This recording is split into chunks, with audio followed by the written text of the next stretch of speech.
Hello and welcome to the Startup Show, brought to you by Inc. Authority. My name's Trevor Rowley, I'm your host, and today on the program we're going to talk about a very important subject. We're going to talk about business domain names, your online real estate, the place where people can find you online. And to talk to us about it today, we've got a very special guest. It's one of our senior business advisors at Inc. Authority. Please welcome to the program, Trevor Toby. Hi, Trevor. How are you doing? I'm doing well, thanks. How are you? Good, good. So as a senior business advisor, what exactly is it that you do at Inc. Authority, and how do you work with entrepreneurs around the country? So what we do as a senior business advisor is we make sure that the structure of their business is set up properly so that they're set up for success. And we also want to make sure that we vet and identify what their needs are so that they basically are put in the most optimal position to carry out their business. Yeah, you know, it's incredible the spirit of entrepreneurship that's out in the world right now, and it's exciting to be in a place where we can help these entrepreneurs launch their business, grow their business, and scale their business. And certainly one of the ways that business owners like to do that is they like to take their business online. And I think we've talked about and touched on other programs where we've talked about the importance of setting up an LLC as the core element of asset protection within that business and how it separates the individual from the business. But getting into the online world kind of takes another step or two. So when we talk about business domain names, what are we really talking about? What is a business domain name? Well, what I like to tell all of my clients when we get their business set up and established is the domain is almost like the plot of land, and the website is what you are, think of that as the house that you build on the plot of land. The domain is essentially reserving your name on the internet. So when people look you up, they enter in a certain number of keywords. Hey, there you go, you show up. You're right there. Yeah. So why is that important in today's age? Well, you know, in today's age, people aren't really using the 411 business directory like they once were. The same goes for the yellow pages. Really, nearly all research that's done online is exclusively done through a keyword Google search, or they are trying to find somebody's website to verify the legitimacy of their business. Yeah. You know, I'm sure many people do exactly what I do. If I'm trying to find a business or a person, or if I'm trying to research something, I go right to a search bar, right, Google, and I type it in and I try and find it. Or if I know the URL, the address, I can type that right in and I can go to it right away. Right. But if I can't find it, if I can't discover it, not only can I not transact business with them, but I kind of feel like the business may not be very credible. You're probably going to pass up that business for one that does have a proper online presence. Yeah. And I think you made a really good point there too, differentiating the difference between the domain itself, the address, the location, the piece of land as you called it, versus the website. Sometimes people think that, well, the website's part of a domain. It's not necessarily. There are two separate things. There is a connection to the two, but you have to create and craft a website and point it to that address, that domain name address, to actually make everything work, right? Right. And so again, that domain is that very next step before you can even publish a website. So Trevor, what are the components of a business domain name? What are the different parts that you see as you type that in? So you have a few different aspects here. You have HTTP, and then you have HTTPS. So HTTPS, that S at the end, means that it's secured. Mm-hmm. Typically that's going to be for any website that might have sensitive material on there, or if it's an e-commerce website where people are putting in their card information, also sensitive material. HTTP is unsecured. Typically what we see those used for would be websites, an example of which would be, let's say you had a restaurant serving a local area or a tire shop. More informational. More informational, exactly. So that's the prefix, and then after that prefix, what comes next? That is going to be the name, typically, of the business itself. Any brandable element is going to be there. So you have HTTP, and then you also have the www section, and then the business name. And the final component is going to be either a .com or a .net or .store. There's a few variations with a few different Quite a few options. different types of extensions, right? Mm-hmm. And as I understand it, correct me if I'm wrong, there's sort of some top-level extensions which are much more desirable, which are more easily found online, and there's maybe some second-level ones, and maybe those ones are less expensive over time to maintain. But can you give me some examples of what some top-level extensions might be? So some top-level options would be, of course, .com. Mm-hmm. Most businesses, overwhelmingly, ideally in a perfect scenario, they want to have that .com there. You also have .net, .org, like let's say if it's a nonprofit organization. And then second level would be more of .info, .tv. Those are usually a little bit less expensive. So, Trevor, if I'm looking for a domain name for my brand new business, for example, and now I understand the different elements, the components, how it's made up. I understand, the top level extensions versus the second level extensions, but I need to get to the core of the matter, right? Which is the branding piece, which is the domain name itself. What are some of the considerations that I should be looking at in choosing a business domain name?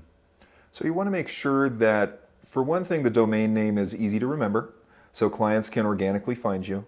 And you also want to make sure that, sometimes businesses have really long titles. And if they have any added components in there, like enterprises or services, those are probably not keywords that the customer is looking for.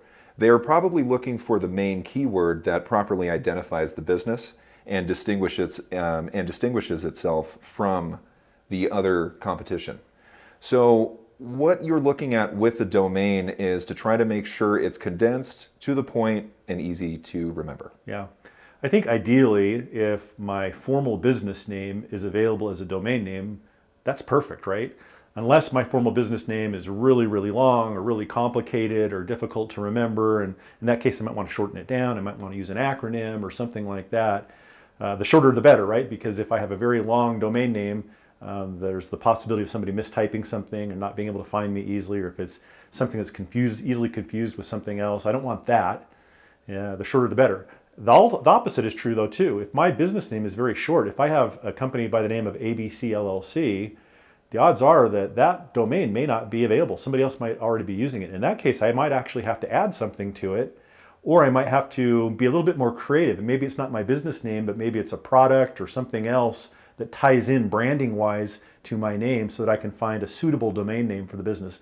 Am I correct there? Absolutely, 100%. You want to make sure that you don't spend too much on a domain, because if you were to just reserve, for example, realestate.com, that might be a fortune, right? And somebody might already be using that. So just like what you said, in order to change that up a bit so you can have a proper domain that you can run your website underneath, adding another word to differentiate is going to keep the cost down, and it's also going to make sure that you still have that optimization. Yeah. The reality at the end of the day is that businesses have to be found online anymore. Everybody goes and searches for a business online, wants to find out about it, wants to see if there are any reviews, wants to look for credibility, wants to find out how to get there, what their address is. I mean, it is what used to be in the old days, the phone book or the yellow book, right? But now everything's online. And so even if somebody's not wanting to sell product online, if it's not an e-commerce website, they still want to have an informational or a marketing website, as if it's your online business card or something like that. In order to do that, you've got to start with the domain. So with that in mind, of course, Inc. Authority specializes in business formation services and in helping people get their corporation set up, their LLCs set up, and other associated services. What can Inc. Authority do to help somebody who's looking to go online and get a domain? So what we can do is we are able to provide them with a comprehensive search of what's available based on their industry type, what their business name is, and then they're able to select, what is going to suit their needs best. And so you aren't necessarily stuck with what we give you. You do have a little bit of options as far as, what domain you really want to home in on. And it's a very important step. It's a small step, but there's a lot that's heavily rooted in the domain. Because if you're selling a product, you want to make sure you have the domain cohesive with a product that you're selling. And you also want to make sure that, hey, if we're going to take another step further and we're going to trademark it, you want to make sure you have that domain locked in as well, so that everything is cohesive with each other. Yeah, that's great. Inc. Authority offers, really what I think is a well thought out bundle of services. In fact, there's a couple of different bundles of services that kind of put together and package together the services that most new business owners either need to have or need to consider having as they launch their business. And included in those packages is always a domain name. And the nice thing about it is it's free. it's thrown into that package for free. There's no extra cost to the consumer for the first year.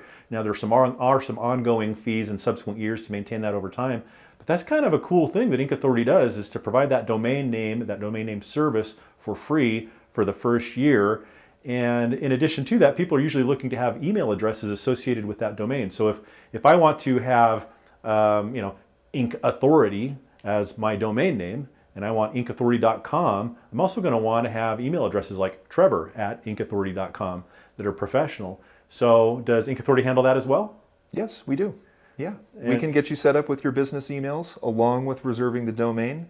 And the fact that it's free just makes things way easier for our clients because, nowadays, nearly every business, with very few exceptions, need to have an online presence if they're going to make their business work. Yeah, that's so great. And as I understand it, it's up to 5 business email addresses that are associated with each one of these free domains. That's a super valuable service, especially for a startup business, to make sure that they've got their online presence and they've got some email addresses associated with that online presence so that people can find them, whether they're marketing, whether they're selling online. Well, thank you, Trevor. Really appreciate all the information. We've learned a lot today about domains, and we've learned about the importance of them, and every new business owner really should have one for their new business. Appreciate all the information you brought to us today. Appreciate how you're serving entrepreneurs around the world. And I want to thank all of you for joining us on the program today. If you'd like to get in touch with Trevor or any of our other business advisors, give us a call or go to incauthority.com to reach us.